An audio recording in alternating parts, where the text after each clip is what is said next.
Hey, hey, hey, ladies. Welcome back to Plus Size Curvy and Pregnant. I am so happy to be with you guys again tonight. And I am so happy to have an amazing special guest. And a lot of Oh. you ladies reached out and saying, hey, when can we have an OBGYN on here? Well, guess what? Your wish is my command, right? But I am excited that I have Dr. Fabienne Achille who's with us tonight. And we're going to jump right in because I know you ladies had questions you submitted to me, and I want to get those questions answered because, as we all know, OBGYNs are busy. It's like within the minute, Oh somebody's going man. to call, something's going to happen. So I don't want to miss out on anything. So, Dr. Achille, how you Yes, hello. doing? Very well, thank you. Thank you for having me. Yes, we are so happy to have you. Tell us about yourself. We're going to jump right in. Tell us about Yeah. yourself, your profession, where you're Mhm. from, Oh yeah. everything. Yes, no. So yes, as you mentioned, I'm an obstetrician gynecologist, medical doctor or MD, and pretty much born and raised in South Florida. My culture, though, my parents are from Haiti, if you can't really tell from the name already. Big time Haitian background. But yeah, so just came from that. My father actually is a family physician, well, retired now, and he used to always try to deter me from doing OBGYN, knowing that it was one of those tough specialties, getting up in the middle of the night and all that. But I just love it. I just could not steer away. I did dabble in other things while I was, going through training, but it's always been in my heart and in my place to do OBGYN, just dealing with a woman's pretty much whole life cycle. It's great to be a part of and actually experience myself and be able to help patients in that way as well. That's beautiful because that to me sounds like this was your calling. You had to do this. And we Oh yeah, I all love have that calling, that assignment here to it. Oh get yeah. it done, to care and have that Mhm. compassion towards something that we love so much. So that is amazing. So when did you know that being an OBGYN was your calling? What happened? Did something happen where you just knew you wanted to work with women and babies? Right. So yeah, so definitely from a very young age, even from in high school, I always had in my mind, number one, I wanted to be a doctor, number two, OBGYN. And there were other fields that kind of caught my attention, as far as emergency medicine and general surgery. So those were my top three, like once I started medical school. But quickly, I just realized I loved every aspect of OBGYN, where it was like, okay, one day I could just be in the office doing, consultations, pap smears, general stuff, and then go to the hospital and deliver a baby. Then I have my GYN surgeries that also, I can do, and robotic, laparoscopy. It's just such a variety. Every day is such a mix and can be so different. And I just love that about that specialty. And that's great because you're never bored, Right. right? No, You're at like, all. I'm never bored. I I got it wish all packed. sometimes, yeah, sometimes I Yes. wish I could write a book on the stuff that I hear and see. Oh my gosh.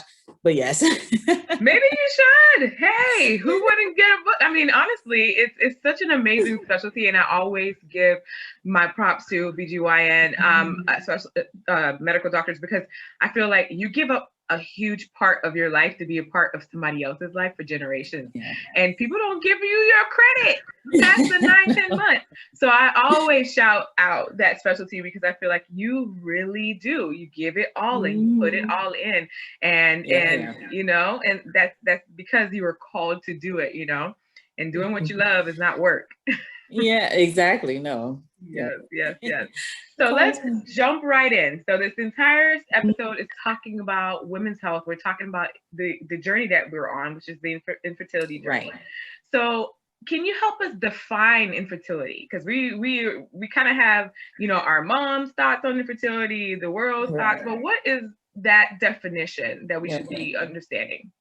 Right. So the very simple blanket definition is where you're actively trying to conceive and cannot get pregnant for 1 year.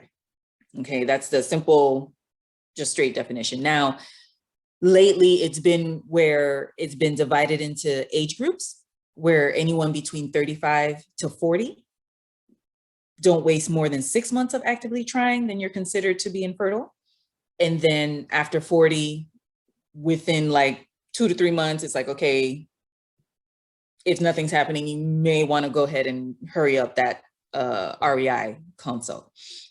And when we say actively trying, of course, every month, making sure, you know, you're having sex around your time of ovulation, things like that. And I mean, we could get into, you know, if you don't have regular periods, then that jumpstarts your fertility, you know, that being in that condition of possibly being infertile even sooner. Because if you don't have that regular period, you know, I'm talking about just the straight blanket, typical patient, regular periods, those are the timelines where you would be considered infertile. And then there's, you know, someone who has primary infertility who never been pregnant. And then there's secondary infertility for, again, those same definitions, but after being pregnant before. That's interesting. I actually had both those diagnoses. Wow. Yeah. So with my primary infertility, and we were trying for over 4 years and nothing. Wow. And then with my daughter, he turned 3, and we're like, well, he turned 2, and we're like, okay, well, what happened since, you know, he would turn 1, we were trying, he turned 2, nothing. And then when he turns 3, we get pregnant. So yeah. I've had both of them. How common is that to have both? So yes, usually not that common. A lot of times after someone has had a pregnancy, and I've had this situation happen, where you tend to be a little bit more fertile, and some people that have had fertility treatments, you know, have these surprise pregnancies thinking that, oh, they can't because they had a hard time the first time. So usually after the first primary infertility, later, you know, pregnancies are a little easier. And again, I've had those, I have so many patients who think like, oh, no, I don't need birth control, or, you know, because it was so hard for me to get pregnant the first time, and boom, I see them again 6 months after having delivery. They're like, what happened? I was like, I told you, you know. So it's not as common though to have that issue with primary and secondary. Yeah, I was told that as well. And I was like, well, I don't know. I'm one of those rare, rare, exactly, outliers, but it happened, you know. So the next question the ladies want to know is, how does age affect fertility? Because I mean, I have people tell me like, you have to have your kids before 25. This was like back in the day, like before 25. And now it's like, gotta have your kids before 30, gotta have it before 35. So how does age affect fertility? Right. So it's all about, of course, our egg or ovarian reserve, basically, because we're born with millions of eggs. We can't form new eggs. Over time, they continue to just die off. So it's about, I mean, like I said, you're born with millions of eggs. By the time you're in your, you know, going into 35, 40, you're in the tens of thousands. You know, so it's a huge difference in amount of the egg, and then of course the quality as well. Obviously, as we age, certain medical conditions, you know, that might occur, as you know, unfortunately, we're not possibly as healthy as we are when we're, you know, younger. So those play a role in the factor, like I said, with the decrease in number of eggs and the egg quality as we age. Okay. Great. I hope y'all taking notes, because those are the questions you guys asked me to ask. I'm asking them because, I mean, all those little wives' tales and all that kind of stuff, here's the science behind it all, okay? Oh, yeah. Our reserves deplete, our eggs age just like we age. So right. Exactly. That is exactly what it is. So the other question they want to know is, do you find that infertility is most prevalent in certain races, cultures, or social economic backgrounds more than others? Right. So as far as actual, how can I say, like live births, or, you know, people that get pregnant without fertility issues, there's not so much of a difference there. It's more of a difference where Black women tend to have more issues once they're deemed infertile. Okay. Or when they're seeking, you know, fertility treatment. Of course, socioeconomically, that's a big factor, just because, again, these treatments are expensive. So I literally just had a situation with a patient the other day, unfortunately, 44 years old,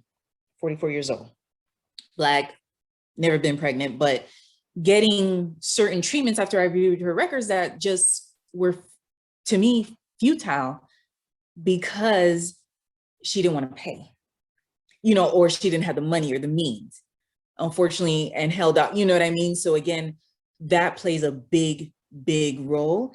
And I don't know if it's something culturally too. Not many Black women, tend to come to grips with infertility until a lot older. And it's more and more starting to talk about, and thanks to you, and even, shout out to Sandra Elidor of The Few. I don't know if your crew knows her, but, having these platforms and talking about it. I remember when Gabrielle Union finally revealed her issues, you don't really see much of us, really talking about it, or, really engaging in that topic of infertility. So again, either we just give up and not even try, or unfortunately, we don't have the means to be able to get access to what we really need to help us in our fertility journey. I think those are the two big means as far as why treatments and stuff, you see a lot less Black women being successful with that.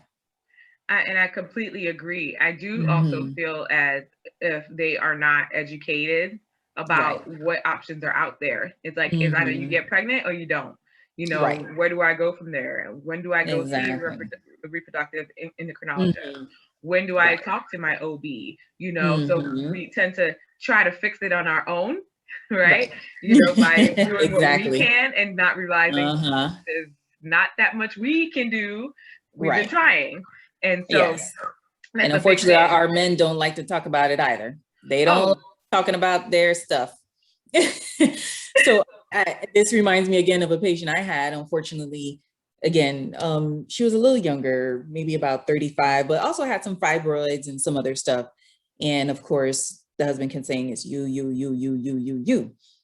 I was like, okay, we do all the testing and stuff. I was like, but please, standard, let's check your sperm. Oh, no, I'm fine. Of course, nothing can happen with me. I'm like, do you have any previous children? No. Okay. Let's just, just to be thorough and complete. And sure enough, his sperm came back, no sperm. And did not take that the greatest, still thought I was lying, you know what I mean? And really was outraged and stuff, you know what I mean? But I'm like, or low sperm. You're like, I didn't do anything wrong. I'm just bringing you the facts. Exactly. But I never had, unfortunately, our Black men, unless they're really into that journey, majority of them either don't want to get tested, or, when I give them the information, they don't want to do anything about it. I think it's a pride thing too. And it's a shame thing for women. It's a shame thing because we're ashamed. Like, we feel like we were born to do this. For generations, years, decades, it's been happening. Women's been getting pregnant. How come I'm not? So it's a shame thing. So we don't want to talk about it. And for the man, it's a pride thing. They're like, talk about my stuff. That's not wrong with my stuff. There's no way anything is wrong down there. I can do what I'm supposed to do. And I think that's why they shy away from that so much. It's all about that. And it all goes back to the lack of knowledge, that yes, things can happen. Male infertility is a thing, it can happen. So talking about it, Sandra and I, we are about this thing, about educating our women, and specifically our women of color, knowing where we stand and how to get the help that we need. Absolutely. Definitely. And that's why we have wonderful, physicians as yourself to stand and help us get there, So thank you. The next question that we had was, what are some of the disorders that affect fertility in women, and how are they treated? What lengths do we have to go to? What do we have to do with those disorders? So I guess one of the most common issues I see when someone is trying to get pregnant, of course, is what's called oligomenorrhea, or, not bleeding regularly once a month. You're having maybe 3 or 4 periods a year. You're not getting your periods monthly. So it's a big red flag and sign that you may not be ovulating. And of course, that tends to go into a diagnosis of what's called polycystic ovarian syndrome, or PCOS, that majority of people need to be evaluated for, and find out that, lo and behold, it's an issue. So with that, there's different ways to try to treat it. Of course, the basic thing that needs to be done usually is trying to get your periods regulated. Simplest, quickest way to do that is with birth control. You're trying to get pregnant, so you can't be on birth control when you're trying to get pregnant. So there are medications that me as a general OBGYN can give to help make you ovulate.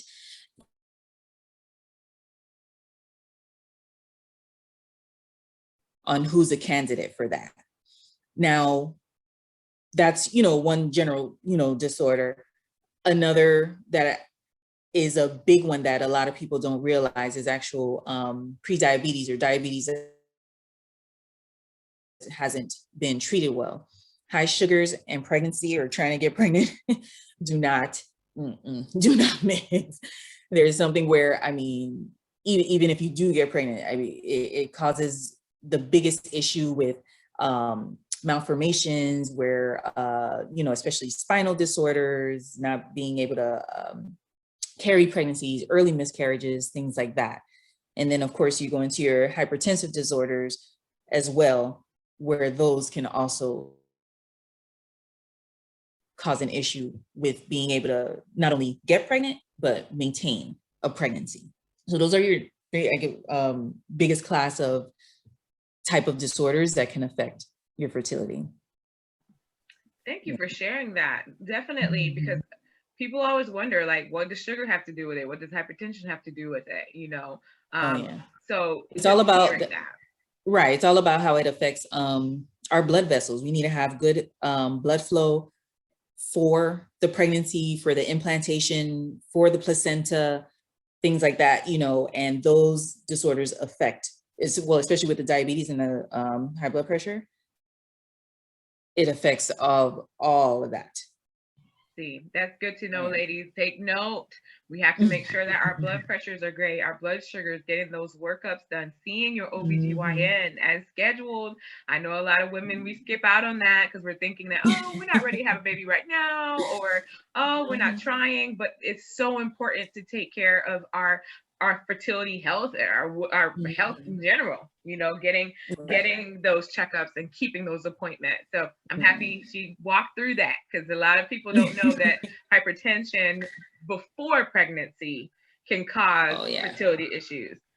High insulinemia and all of that, being anovulatory, all those are issues that build up. And at the end, we're like, we can't get pregnant. And realizing, well, there's a lot of things that are building up to this. It didn't just start. Yeah. Right. And it takes time to, correct those things. And of course, there's treatments for these, to optimize our health, to be able to, get pregnant and maintain a pregnancy. But it takes time. And then, some people are like, well, I'm trying to get pregnant like yesterday. I'm like, well, time out. Like this didn't start yesterday. This started a long time ago. You're just not catching up. Yeah. Yes. Awesome. Good information. So what are some symptoms, that they should know to ask, or I'm sorry, not ask, but to tell their OBGYN about? What are those symptoms? Right. So definitely, like I said, the one of the biggest, most common issues is with our periods or menstruation. So how painful they are, how heavy they are. Again, there are issues with possibly even fibroids. I've had some young women that everything checks out fine, but then lo and behold, there's this fibroid just right there in the middle of their lining, where any embryo or anything cannot implant.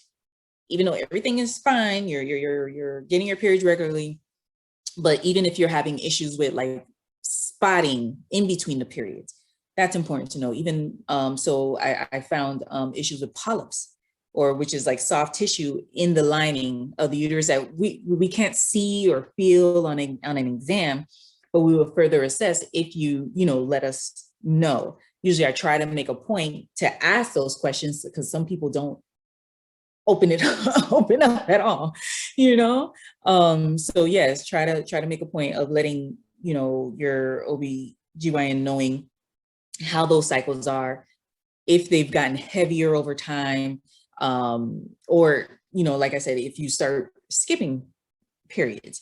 And with the skip periods too, unfortunately, I've had situations even with some young women that have like premature menopause, or what's called premature ovarian failure, where, again, they're starting to skip periods. They just think, oh, maybe they've just been stressed, but do some blood work, sure enough, they have levels of estrogen and what's called the FSH, or follicle stimulating hormone, that's in almost menopausal range. So that's a whole nother ballgame that people don't think is going to happen to them, but it's there, so just being upfront about any issue. No question. I don't think any question is a stupid question, just to make sure that we evaluate you appropriately and get the treatment that you need. That is so important. The transparency, because we're afraid and ashamed sometimes, we might not talk about it. It was like growing up, it was like talking about, I say down there is right. Like, no. You didn't talk to your mom about it. I know. Your sanitary napkins were, and that was it. So sometimes it could be more of a cultural thing too. And we're already trying to, bear all the shame and blame on ourselves, that we even forget that our providers are here for us to help us. So why not just go ahead and tell them and mention that, right, that this is the area that we have noticed a change. So ladies, just being transparent. They know that these things are possible. That's what they want to for. Let's just talk about it. And definitely in the late 20s and early 30s, I always encourage, talking about whether or not you're actually in a relationship, because that is a big thing now, where more and more women, especially, women of color too, are holding off on starting a family, things like that, more career driven, we're, doing a lot more, but time to start thinking, okay, if I'm not with someone, by the time you're in a relationship, thinking about kids, 5, almost 10 years past, there's, the option of the egg freezing. And a lot of people don't realize that option. And I try to make that a point to really bring that up, be like, okay, you might want to consider, taking a look at that. Go ahead. That was funny that you mentioned that, because that was something that was offered to me in my early 20s because of polycystic. And I was like, I never thought that would have to be a thing for me, Unfortunately, it was something that my OBGYN did bring up, thankfully. And I did some research and realized, first of all, I'm a college student and can't afford it, right? So that's the thing. I know. That's when you got to start saving your coins. Yeah. Save your coins. But as a professional women who, like you said, want to have children later, that is an amazing option. That is an amazing option. And seeking out those companies that do that. Ladies, if you're waiting to start a family, let's go ahead and do that. Just seek them out, ask them questions. It's all about asking and informing yourself, So thank you for bringing that up. Definitely. Oh, yes. So as we go through the fertility journey, what are some of the first line treatments for infertility? I know that we go see the reproductive endocrinologist, but as an OBGYN, what are some options that you think, that we need to know about? Right. So for the type of patient that does have their periods regularly, and, say they're less than 35 years old and have been just trying for a few months, and they come to me and say like, oh, me and my husband have been trying, And, you know, it's just only been 3 months, but we're not getting pregnant. So the simplest thing I usually tell them that they can try to use is an actual, what's called an ovulation predictor kit. Now, that some people don't realize our fertile window is very short, only a few hours. And they think like, oh, I've been having sex all the time, you know, but if you don't get it right in that window.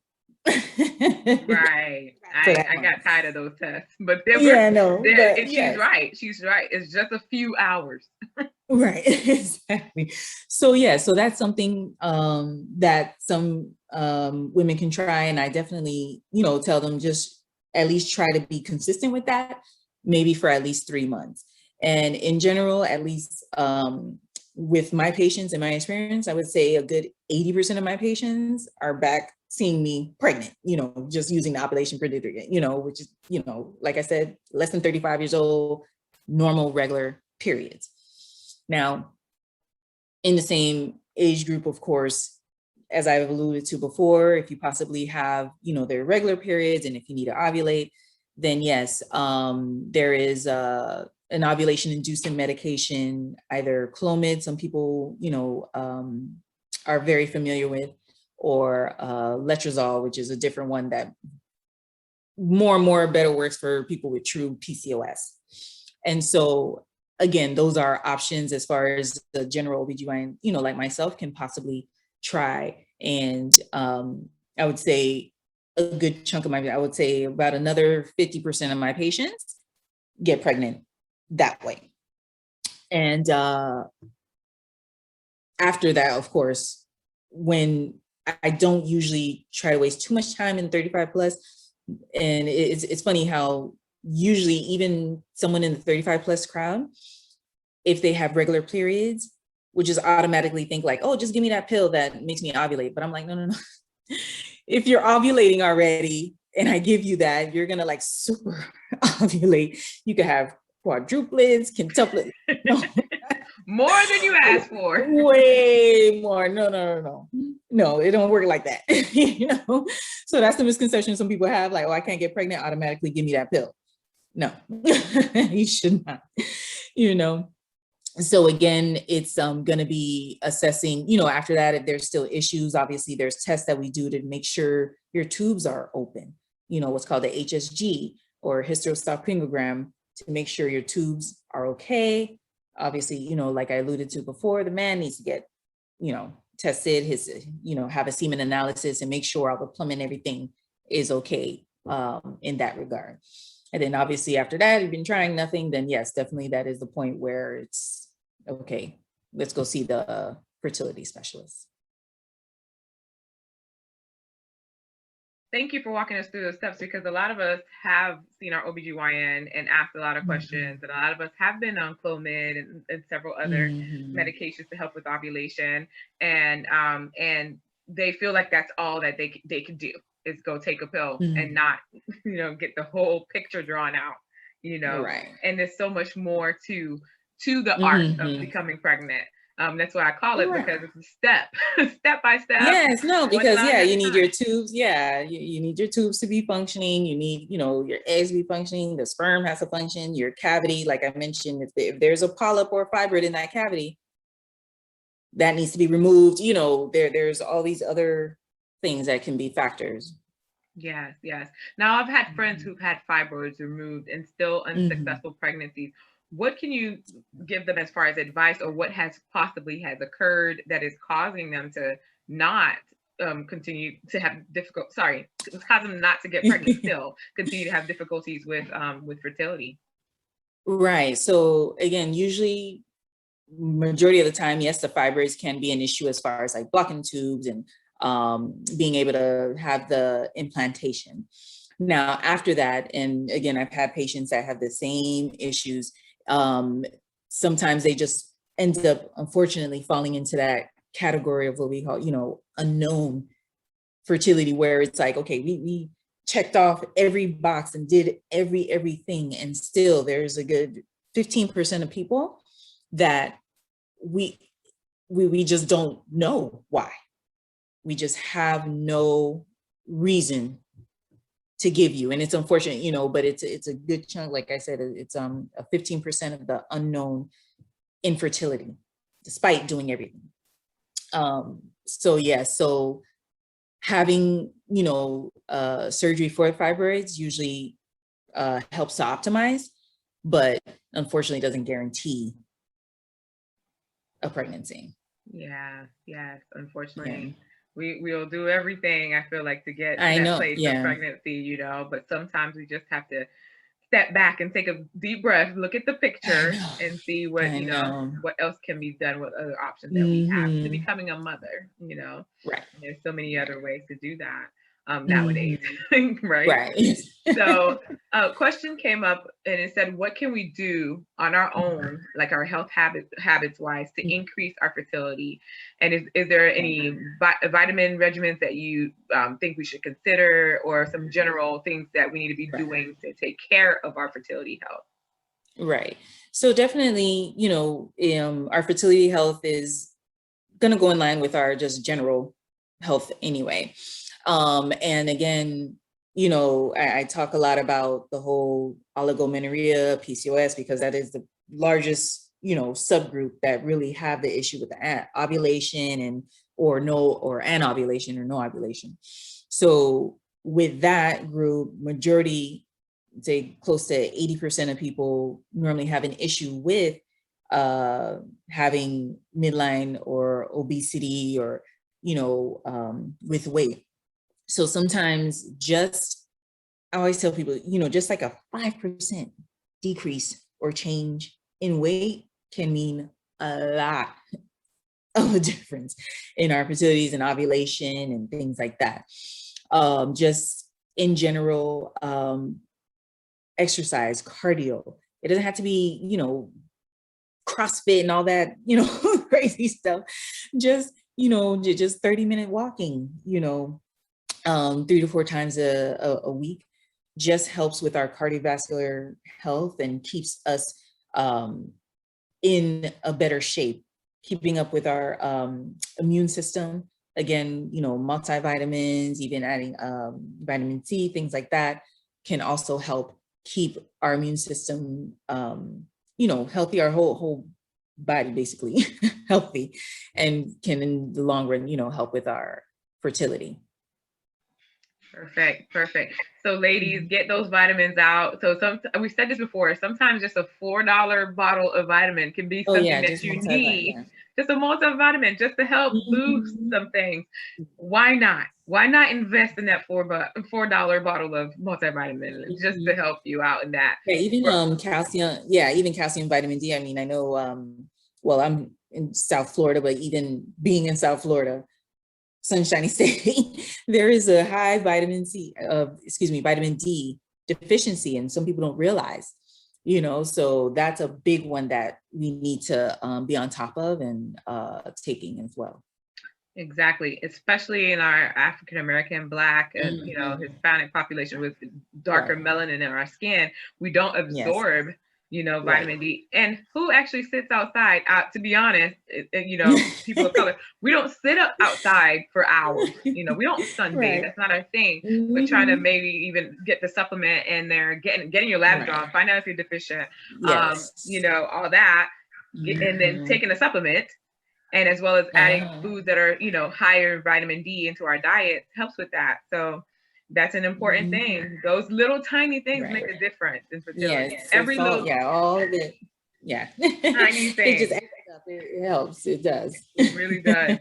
So when in this entire journey to becoming pregnant, do you find that, okay, it's time to go see the reproductive endocrinologist or fertility specialist? When would you recommend that?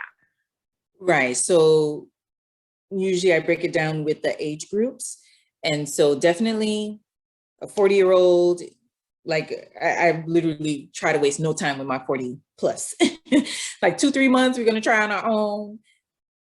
But I'm very like proactive when it comes to, especially my 40-year-olds. You know, they're, like I said, within like a few months. 35 to 40, I would say, you know, once they've been trying within 6 months and say we've ruled out everything else, So that would be 6 months of actually trying, on your own. And then younger than that, I mean, technically, I know it's supposed to be a year, but I'm not gonna lie, I usually don't wait a whole year, where I'm like, you know what, when we're pushing past that 6 month, going into 8, I'm like, let's start thinking about seeing a fertility specialist. And normally if it's an issue, like if it's an issue where I know that I just can't help anyone, like say I've actually recently just had a patient who was 32, lots of fibers. I actually did her surgery, but I could see in the surgery her tubes were swollen. They did not look normal, that type of thing. I warned her, I was like, unfortunately, I think these tubes are no good, so I don't want to waste her time telling her, just try and see, maybe. No, what, you know what I mean? So whenever situations like that, where it looks like, okay, this is an unfortunate possibility, let's go ahead and get that going. Cause she really wanted to get pregnant, but I was like, go on straight. Don't even try, you know what I mean? So certain situations, of course, it's just an immediate, you need to see the reproductive endocrinologist. Great. Because we can't waste any time. Not on this No. journey. There's no time to be wasted. No, exactly. First of all, we're already emotionally involved in this. And the more we wait, the more stressed out we are, more anxiety starts to build. We don't want that because that's additional stress on our bodies, right? Yeah, no, absolutely. So, yes. So I have another question, a bonus question. And because we're on a plus size and curvy platform, I have to ask it. What are your thoughts with plus size pregnancies? Are they healthy? Are they not healthy? What is your experience with it? And we've been told like many times, I know I have, like that I couldn't become pregnant because of my weight. And a provider did not do the full workup. We're just like, oh, you just need to lose weight. So what is your experience with that? Yeah, no. So I've had full range of like super obese and then I've had where non-plus size have amazing, like so many different medical problems. And then my plus size that doesn't have any at all, so of course, me personally, I never tell someone like, oh, you can't get pregnant because you're overweight. I just, no. I'm like, okay, I'll still take care of you. Yes, we would like to try to optimize our weight, but again, it's nothing where it's a requirement like, okay, you have to do this or else no, So in my experience, again, it's more so, like I said, with the vasculature and how can carry pregnancies. And majority of the time, actually, my overweight women actually do very, very well. I'm not gonna lie, because they're more motivated to be healthy during pregnancy. I don't know what it is, but they tend to be a lot more motivated to really stay on track, keep their weight down, because normally it is recommended, not to gain as much weight when you're overweight with pregnancy. And definitely they're way more motivated to make sure that they take care of themselves, and at least that's my experience, and they do very, very well. Of course, some concerns as far as like with weight and with checking on the size of the baby, things like that. With ultrasound, maybe a little difficult with that, or being able to feel the baby move much. I had, some have a lot of scares thinking that they can't really feel the baby move. But again, those are like minor things, but majority of the time it's they're very well motivated to do the right thing and stay healthy for the pregnancy. I think we are just challenged to go ahead and prove people wrong. That's right. Yeah, no, it is. That's what I'm like thinking. I'm like, actually, they do very, very well. And I love it when you said that you take care of women, and you're here to take care of women, right? And some people, and some of us watching this have been, like selected out of the bunch, like, okay, you're not going to succeed at this pregnancy, or we're not even going to go try, you know, different modalities of treatment because of your weight. Let's just focus on our weight.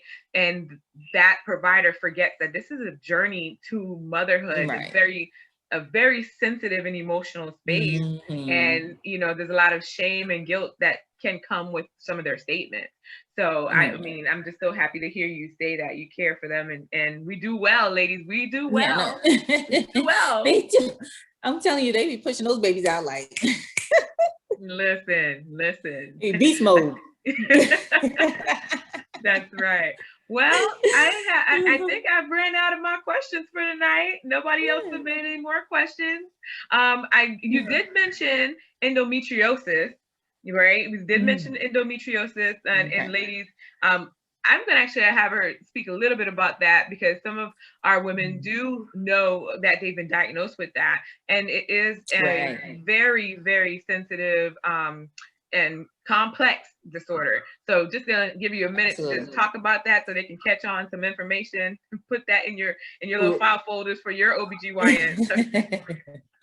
Yeah, no, so definitely endometriosis can tie in with infertility, and it depends on how extensive it is. So I'm assuming, you know, most people know what endometriosis is. It's basically tissue from the inner lining of your uterus that is implanted outside of that cavity, and it still responds to hormones.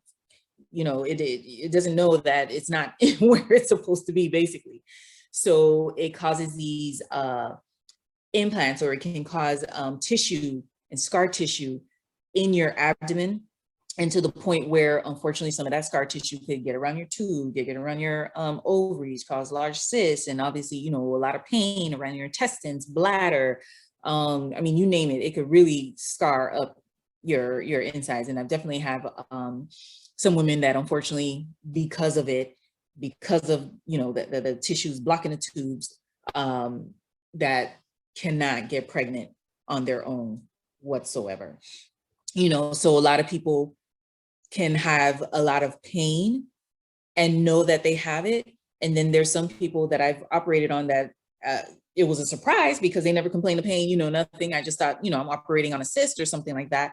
And lo and behold, I mean, it's just full of just blood and tissue and just scar. And it was like, whoa, you know, so the extent of the disease usually doesn't correlate with someone's symptoms. So that definitely can play a big factor on fertility.